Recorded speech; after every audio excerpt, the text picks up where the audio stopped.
Hi, everyone. Welcome to Tour of the NockPU. This is the first time I've been working on the NockPU for almost 3 years now. This is, I think, the first time it's been presented other than one-on-one. Mostly that's because TASN funded about a good year of research into it. And this is about halfway through the progress and a solid update. So why do we want to do Nock in hardware? I got really annoyed with people saying that Nock couldn't be implemented in hardware, so I figured I'd just try it. That's really, no. The real reason is there's a lot that, there's a lot that implementing in hardware actually teaches you about a system that I think I'm going to take you guys on kind of a journey of what I've learned with it. But the idea is we can maybe use this knowledge not necessarily to implement Nock precisely in hardware, but a Nock derivative or a jetted Arvo or something. This is at least gives us, the goal of this is to build the baseline for hardware acceleration. So before anything to do with Nock, we're going to give a brief primer on digital design and kind of the steps and the tools and stuff that get used in this, because I'm sure this is something that most of you guys haven't looked into.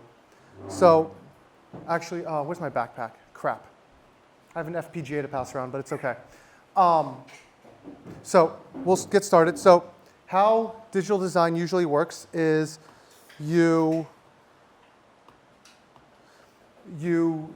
draw out some sort of sketch. You program an FPGA, which is a field programmable gate array.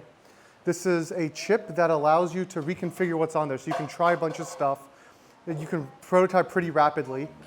But usually this is actually fine for production. There's a lot of devices out there that use an FPGA. After this, the next step is like an ASIC, which is, what is it, something specialized integrated circuit. Application, that's it. And that costs like $10 million to do. So there's a big gap between where we're at and what ASICs actually take.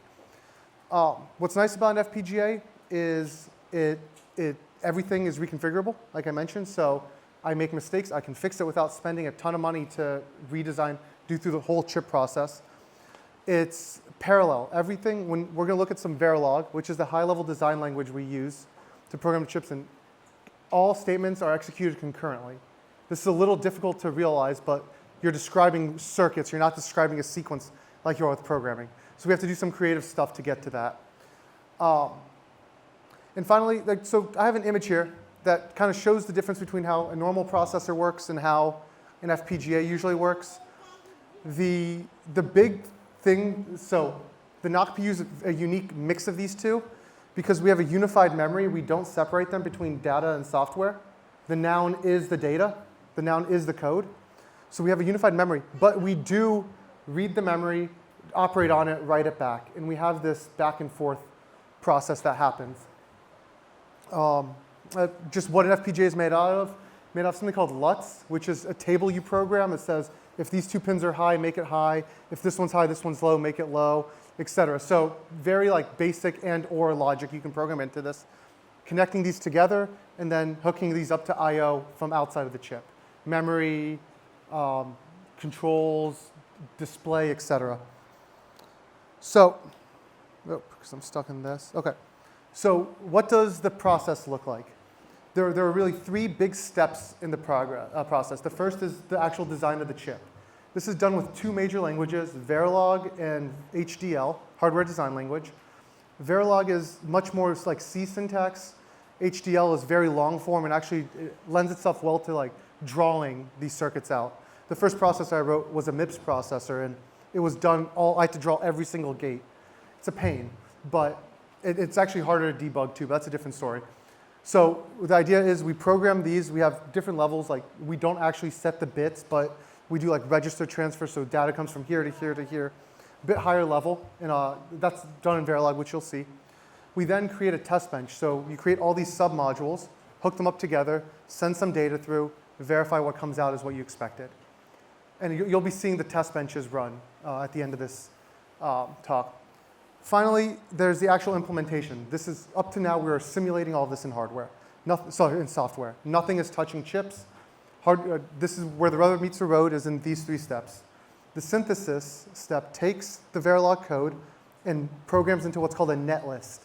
This is just a list of all connections that your circuit has to do.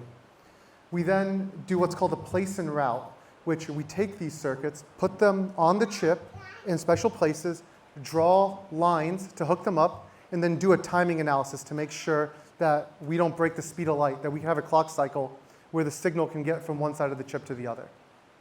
So this is an NP-hard problem. So the way you do this is you try something, oh, check it doesn't work, okay, try it again, try it again. So this takes like 3 to 4 hours just to iterate once on. So it's slow, but luckily a program does it for you. So it's just setting a computer and walking away. The last is the program file generation. This is taking this place and route, generating a hex file that you can pass to the FPGA for it to program itself. Again, chip specific, but software does it for you, so it's nice. If you guys have questions, please interrupt me. So we're going to look at some Verilog. This is a simple FIFO queue. So this is a first in, first out queue that is 8 bits wide with 8 words high. So very small, but at least it gives you an idea of how Verilog kind of gets written and read. So on line 4 here, we have the declaration of the module. This is a FIFO. It has all these signals. We don't know anything about the signals at this point, but it has all these signals that we want. So we have data out, full empty clock, reset, write enable, read enable, data in. After that, lines 5 through 8, you're declaring the type of signal this is. So you have an output register. So you have registers and wires. That's really all you have. A register is something that saves data on the clock cycle. A wire is just a signal that gets populated high or low. This can change whenever. So you have a 8-bit wide data out register and 2 output wires, one to signal when the FIFO is full, one to signal when it's empty. So you don't write when it's full, you don't read when it's empty. You have an input, which is data in. So this is the data you want to feed into your FIFO. And then you have 4 other signals. You have a clock. Remember, everything happens at the same time on an FPGA. So you need some signal there to synchronize events happening, which you'll see on 16 through the end. OK, you have a reset. I want to reset my chip. I want to wipe it. You need a signal to do that. And you have 2 write enable, read enables. This essentially declares when things happen on a clock, what you want to do on a clock signal. OK, so that's the interface we have defined, right? We have a module. These are all the wires. The next 2 lines, 10 and 11, are your internal memory, right? This is stuff the chip uses internally to do what it needs to do. You have a register that's 3 bits wide. You have 2 registers that's 3 bits wide. That's your write pointer and your read pointer. Where in the queue you're going to read from, where in the queue you're going to write from. Based on how you would do a FIFO with an array. And finally, line 11 is your actual FIFO memory, right? You have an 8-bit high, 8-bit wide memory. OK. So constantly, whenever the chip is powered, line 13, 14, and then 16 through 34 happen at the same time. They are parallel in. A signal comes in. The signal propagates at the same time. This is important, right? Because we're assigning 2 of the signals we declared a basic gate function, right? We're checking if something is equal. We're doing an and we're checking if something else is equal, and then we're assigning high or low. This can be done in circuitry trivially. Verilog will convert this no problem. Again, 14, it's empty when they're equal to each other. We just assigned that. Makes sense. OK, line 16 through 34. This is what's called an always block. This says this gets executed whenever the condition inside of this pat is met. And this is saying on the positive edge of a clock. So this gets triggered every time the clock goes high. OK, so then we check. We have 3 different states we can really execute at a time, right? It's just a giant if statement. If the reset pin is high, we reset the whole system. If your write enable is high and you're not full, then you go ahead and write it. If your read enable is high and you're not empty, you go ahead and read it. Again, all this circuit lives on the same time. You just have things, but you have things above and below it that just pick which one to choose based on the conditionals. So all of these are living, and you can see a simulation, see the signals for each of these. OK, cool. That's Verilog in a nutshell. You'll see some of it, but we won't see too much. But you kind of get how this thinking works. Yes, Jeff? So the block happens on every clock cycle, but only one of the conditions fires. No, all conditions fire. all conditions fire and you have a mux that chooses which one to pick. Does that make sense? Yeah, so it feeds a signal through. You'll see, we'll get into muxes and multiplexers and demultiplexers. Well, I'll just say no. Multiplexer takes, multiple signals at the same time, and you have a control switch that picks which one of those signals you want to output. A demux is the opposite. It takes one signal in, and you have a control switch that picks where you want it to go. So if I have one message I want to send it to you, I send in the cable, say I want to send it to Trent. I want to send it to Ted. Yeah. Will there ever be a case where none of those conditions are? Yes. Okay. Yes, and nothing happens. It just sits there. It just sits there, right? Nothing gets chosen. Right, this is an else if. There's no else here, so, yep. Cool. So let's get actually into the NockPU then. So there's the Nock 4 spec. Read it, memorize it, love it. It's the key to everything, right? It's the word, according to Gary. But no, let's actually read through the spec and try and tease out what we need to write an interpreter. So I should preface this. The NockPU is solely an implementation of .tar in hardware. Nothing else. No special. Well, .tar, yeah, it's just .tar in hardware. And so that's what we're going to look at. So the first line, a noun is an atom or a cell. An atom is a natural number. A cell is an ordered pair of nouns. Immediately, this should raise flags of something we need to do. Does memory work this way? No. In memory, you have an array of words that you can access at an address. So the first thing we need is a way of representing nouns in memory. This is the first step of any Nock interpreter. Okay. The second line, reduce by first matching pattern, variables match any noun. What is this telling us? This means we have to understand the structure of this noun and be able to traverse it to match what we need to match for the rest of it. So we need a way of traversing a noun, right? Finding any of these within it and finishing the spec. Okay. So then we go through here. We have Nock. We have a function Nock that essentially adds tar to any noun. So this is something what I call execute. This is your combinatoric logic. So this is all the end here is your execute. It's just changing a graph. That's all Nock does. And then you have, what are these, pseudo operations, I think we call them, but they're leaves. They're basically leaves of the computational graphs. None of these have an execute within them, but they change the structure of the noun. So, and then again, you have all your combinator logic here. So let's naively look at Python, Nock.py. So this is, if you go urbit.org, you can see the Python Nock interpreter. I think it's Nock 4. You don't have replace here. But immediately you can kind of see we have some structure of a noun, right? A noun is just an array of two things. And we do a check on it, right? So we know how to traverse it. We check if the head of the tail is an integer. We match on the opcode. Then we have we have functions we call based on that. What is something implicit in this that I haven't mentioned in our spec when we looked at it? Can anyone guess? I know Joe knows. A stack. You have a stack here. Every one of these function calls puts something on your memory stack, right? You need that because you need to pop back out to know what to do. So this is something the NockPU chooses to not implement. So there's no stack in the NockPU design or hardware. It doesn't have this. So when you have a stack, you kind of bisect your memory already, right? You have half your memory is bisected. The other is so you have your program and your data, which makes things kind of hard and confusing, especially when your ISA doesn't really call for that.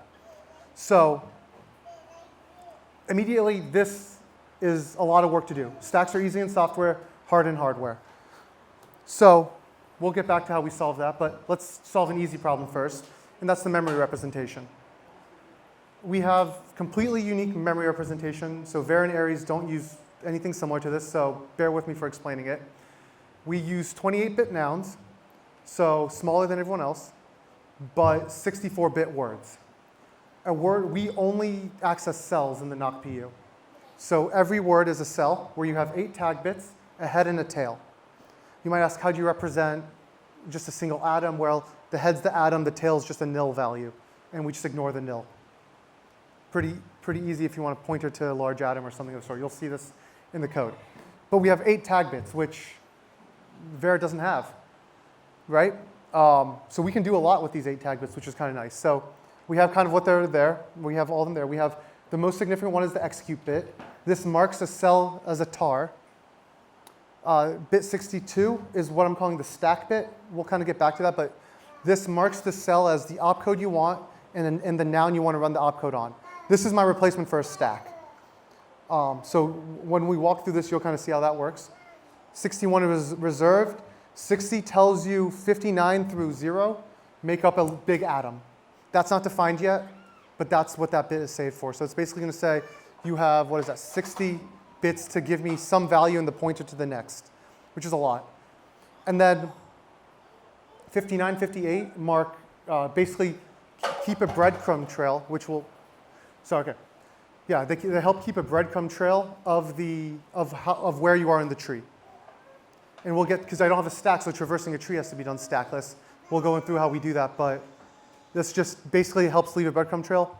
57, 56 designate if the head or tail is an atom or a cell. Okay, so down here is just the simple equality check execution. So you have 50, 51, 5, 02, 03, right? So take the head, take the tail, see if they're equal. You see here we have, NockPU, just for convenience, address 0 is always the next free block in the memory. That's because we're a heap, we need to know where we start caring about the memory. So 1 is where we want to look. We see we have the most significant bit high, so this is an execute block. And we have a 0 here saying 2 cells. The head is a cell, the tail is a cell. So we treat these as pointers. We go to address 2, look at the head. It's 3 as the tag bit. So that's saying they're both atoms, so you have 2 atom representations. You go to 3, you have 2, which is atom cell. So you have the opcode 5, whatever 5 is at 4. 4 says 5 and 6, so you have 02, 03.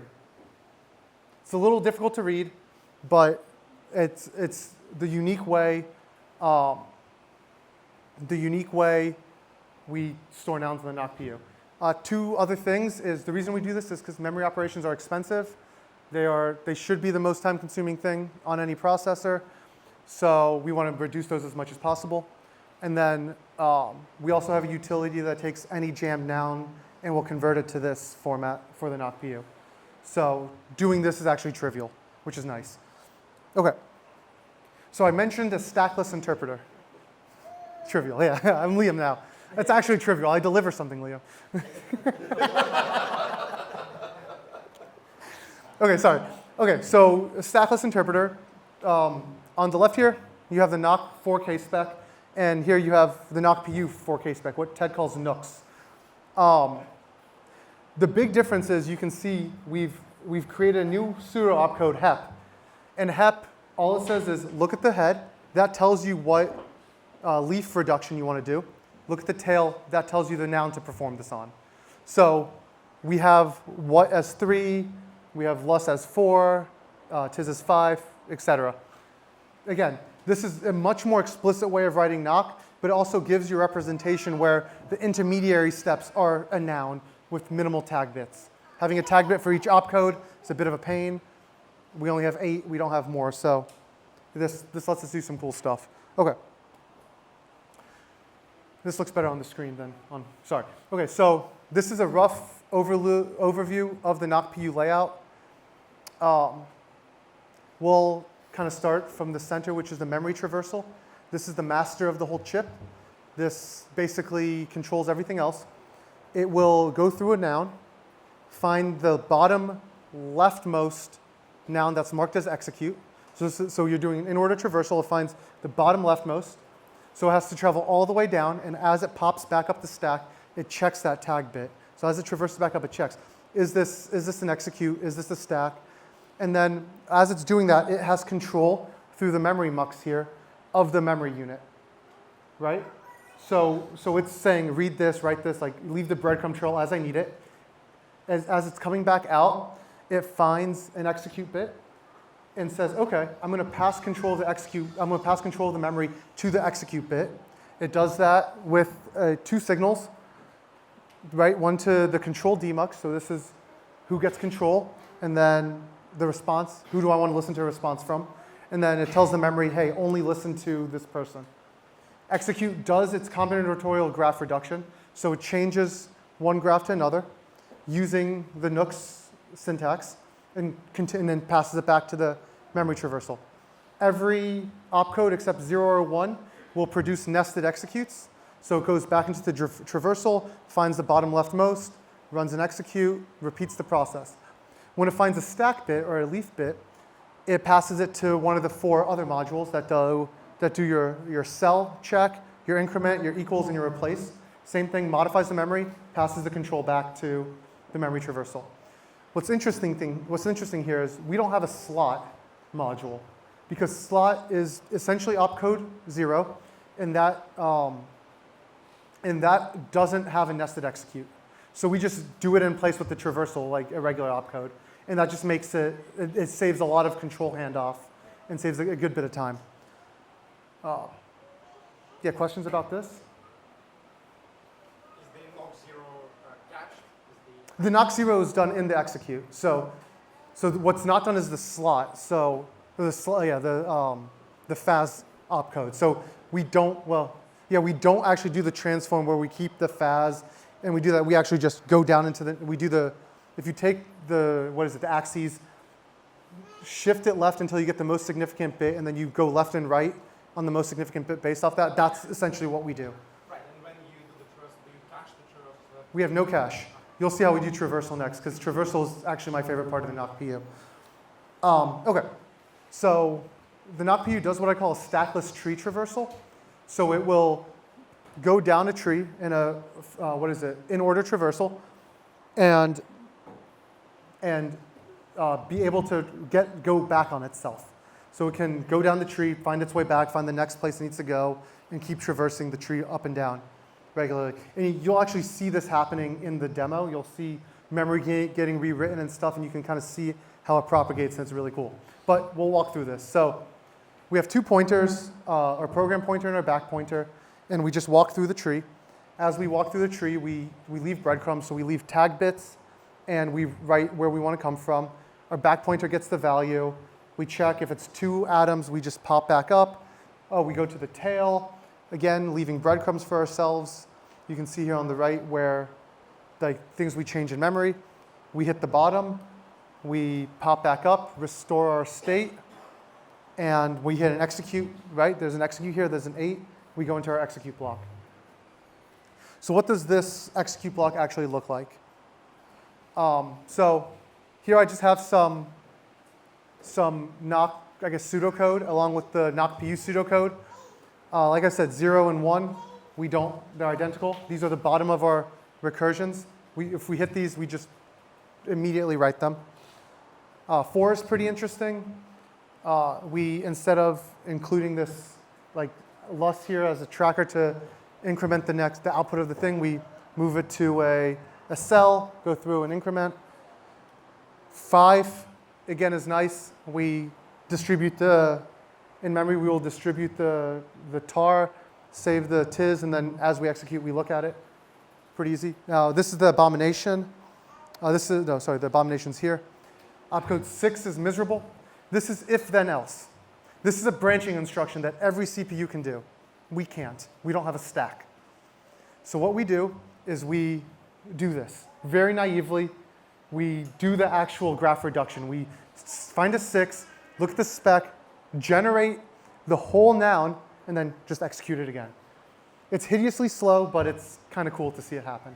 It shows that Nock actually does this if. It's not a made up, oh, this is just if. You can see how it checks everything. Okay. Cool. Now this is the fun part. So let's look at the NockPU.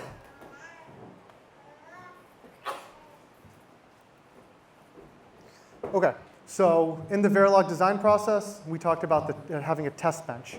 What a test bench basically does is take all these modules you designed and run through everything to make sure they work. So this is, it's a NockPU test bench. We declare the memory we want to run. So let's run Let's run a slot command.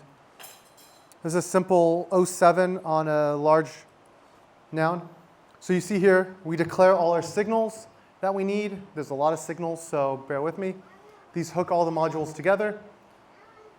And then we declare the modules themselves. These are files that get compiled that Verilog knows. So these are black boxes in our case. That's fine. A bunch of those. And then we set up a clock. We have a 50 megahertz clock. We cycle up and down every, I think that's whatever that is, 10 nanoseconds, whatever 50 megahertz is. And then we load memory. We begin the test. We load memory. We dump things so we can actually view, so I can show you guys a simulation. We set the start address to 1, set a bit high saying, hey, begin execute. Wait until we're done, and then finish, dump the state, and we can view it. Pretty simple. We can look at the slot TB and hex. This is a huge atom, but you can see the command here is 07. So we are expecting to get 43 on this, right? This is 50, 51, along with, I don't forget what 42, 43 is. But, nope, not that, this here, okay. So 2 commands in this that you might not be able to see. One is to compile, one is to run. Just do them together because I know this is going to work. Okay, so just quickly how to read this. This marches through time. So it goes from left to right through time. We have a clock signal here, so if I zoom in, you see a clock signal, up, down, up, down. Things happen on the rising edge of the clock. So that's where we want to look at for changes of stuff. Our select signal here tells us who's in control of the memory. So 0 is the memory traversal, 1 is the execute, the other blocks have their own. And then the rest of this is the RAM representation of it, so we'll see how this changes.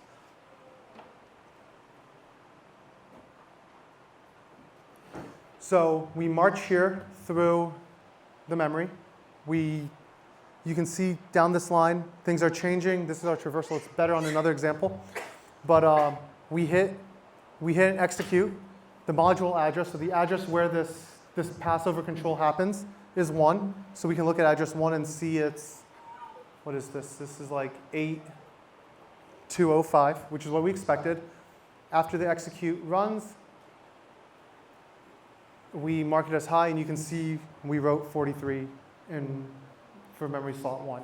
Cool, simple opcode. Not like, okay, cool, it's opcode 0, right? That should be the basics. What if we do something like, what if we do decrement? Decrement's a fun one. Okay, so we're going to look at decrement in a text file just because it's a little easier. Here we have 8.2, so this is saying we're executing this. The head is an atom, the tail is the formula. So we have 3 there, so we're going to decrement 3. And we're going to do decrement the way we do decrement in Nock, which is count up until we're 1 less than 3. You can see 2 is actually 8, so you're adding the core into your subject, and so you're doing exactly how the docs show you. So we run this. Okay. A lot more memory. We have our signals before. Give me 1 second. Okay. Remember, we're marching through time going down. So you can see here the traversal happening, how it's hitting different parts. Every time you see a change here, this is something writing it to memory. So this is leaving the breadcrumbs and then following itself back up. And this continues throughout the whole execution. It's walking the tree. And then what you're not seeing, because the screen doesn't show it, is it's allocating more stuff in memory as it's going. So it's creating the noun, it's doing the if, it's creating all those different graph reductions. This uses a ton of memory, and I don't have garbage collection, so if I do a dec 10, it crashes. It's great. But as it walks through, I'm going to zoom out because it's, as it walks through, you can see memory stops being modified in a lot of these cases. And this is because, again, I don't have garbage collection, and I don't have a stack, so my heap just is used up and nothing's cleaning it up. Eventually, after, what is that, 643 milliseconds, you can look in here and see I have 2 in the head. So I did a dec 3 to a 2.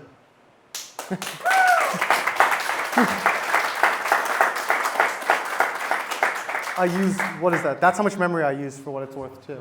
That free memory, so absurd. That's absolutely absurd that this is how it happens. But I mean, this is how combinatorial logic works. This is how like all Lisp machines work. The nice thing is we have jets. So that makes this feasible in a very big way. Yeah. Okay, so we should go back to the presentation. Okay, so what's next?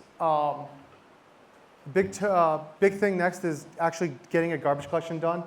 I know Joe sent me a paper for a stackless garbage collection for Lisp objects that I need to implement. It's a copy collector, so this cuts your memory in half, but it doesn't matter, I can put 2 chips on there. My addressable memory is going to be the same. After that is arbitrarily large atoms. I need a story for that. We're not writing an Eden interpreter, we're running in a Nock one. So we need, atom is a noun, not a 64-bit number. So we need to hold true to that.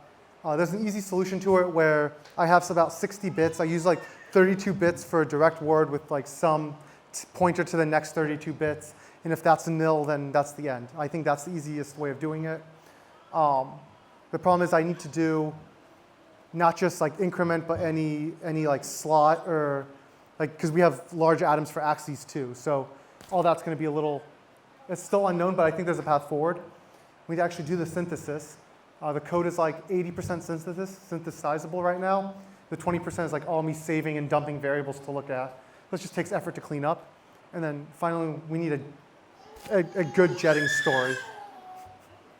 We need a good jetting story. Currently, the jetting story is we have another CPU on board. It gets a jet hint and a memory address. It has some C library that knows how to read nouns, executes it on the CPU, passes the control back to the NockPU. So, I mean, this would be the easiest and obvious way of doing it. Long term, what are the benefits of the NockPU long term? The big one is it's actually going, I think it's going to be extremely low power.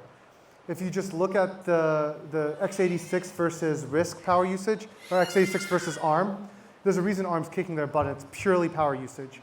Speed, like once you get to the gigahertz, speed doesn't actually matter. Write good software, but power does, right? Your phone runs on it, all this stuff.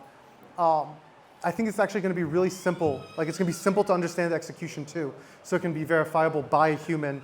Very much like looking at an x86 spec, you're like, how the fuck am I supposed to start this? Like it's insane.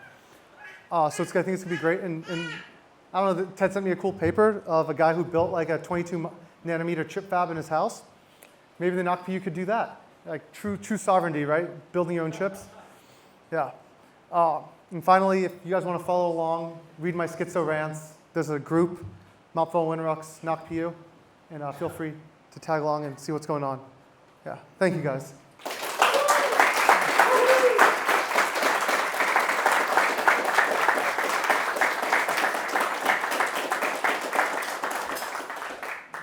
Questions, comments, concerns? I wonder if you could give the steel man for like not using a stack. Oh, not using a stack? Yeah. It's hard. That's the steel man. It's hard. It's hard to do in hardware. It completely ruins the notion of your code and data being the same, right? It ruins the notion of the code and data being the same, so you have this bisected memory. And then to do stuff like persistence, what are you persisting? Are you persisting the noun? Are you persisting the noun in the stack? It has all these questions. What's nice about this model is I can point this at SDRAM, or I can point this to an SSD card. And it's just reading and writing to memory. So I can, like every Nock execution, I can just stop the software, save 3 variables, the pointer, the back pointer, and where the free memory is, turn it off, plug it in somewhere else, and it just starts over again. That's the great, at the exact same point. It's not an event or anything. Well, it might be like an opcode execution, right? But that's not real. Like it stops at the same point, which is, it's solid state computing at its finest.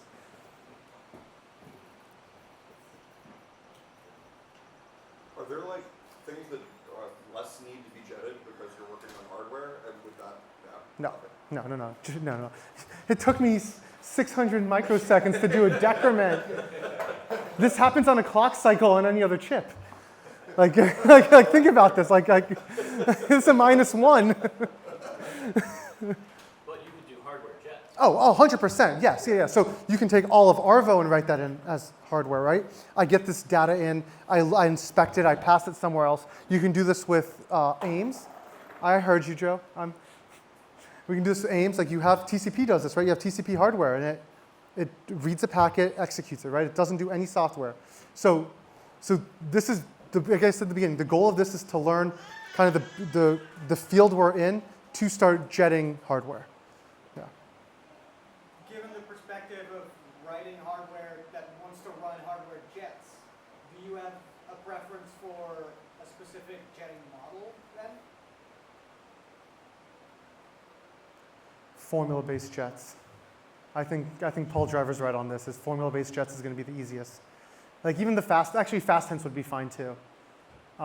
Just hey, this function is this. Like we're doing embedded stuff. I don't suspect we'll be running Urbit at all on the NockPU, but maybe we'll be running something like libtiny, and having those jets would make a bit more sense. Something quick. Joe. Is hardware interning a thing? Yes. Yeah. Why? Do you have someone in mind? Formula-based jets. Oh yeah. You Yeah. don't want to do No. deep deployment. Yeah, that's true. Not at all. Someone back there? Yes, no? Okay. Cool. Well, thank you guys again. Thank you. Yeah.